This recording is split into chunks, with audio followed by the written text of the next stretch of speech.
एक माँ जिसने दिमागी तौर पर कमजोर अपने लाडले बेटे को सबसे जीनियस इंसान बना दिया। यह सत्य है कि एक माँ अपने संतान के लिए जितना निष्ठा रखती है उतना ही संसार में कोई भी नहीं रख सकता, क्योंकि माँ देवी का वह रूप है जो सर्वशक्ति संपन्न है। इसलिए माँ हमारे लिए कभी सर्वश्रेष्ठ योद्धा बन जाती हैं तो कभी सबसे अच्छी शिक्षक। यह कहानी थॉमस अल्वा एडिसन की है, जो दुनिया के सबसे महान वैज्ञानिकों में से एक थे। इनका जन्म 11 फरवरी 1847 को हुआ था और इनका निधन 18 अक्टूबर 1931 को हुआ। इन्होंने आविष्कार तो बहुत किए, लेकिन सबसे ज्यादा खास बल्ब का आविष्कार है। एक बार बचपन में जब एडिसन स्कूल से घर आए और आते ही अपने माँ को एक कागज दिया।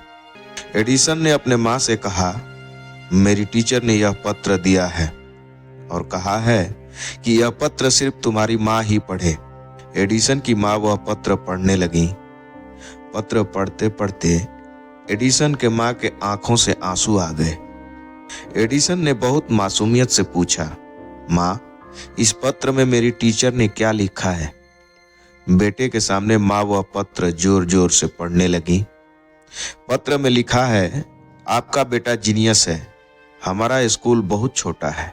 हमारे पास एडिसन को पढ़ाने के लिए अच्छे शिक्षक भी नहीं हैं।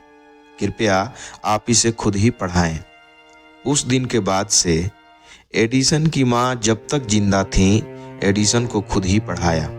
कई वर्ष बीत जाने के बाद जब एडिसन एक महान वैज्ञानिक बन चुके थे और उनकी माँ का निधन हो चुका था, एक दिन उनको अपने माँ के अलमारी से टीचर का दिया हुआ वह पत्र मिल गया।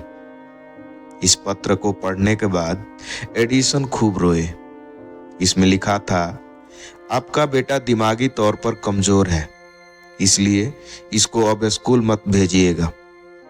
एडिसन ने अपनी डायरी में लिखा है, थॉमस अल्वा एडिसन जो दिमागी तौर पर कमजोर बच्चा था, उसकी माँ ने इस शताब्दी का सबसे जीनियस आदमी बना दिया। मेरे प्रिय श्रोता, यह सिर्फ एक कहानी नहीं है, यह हमारे जीवन का एक ऐसा मार्गदर्शन है जो अनमोल है।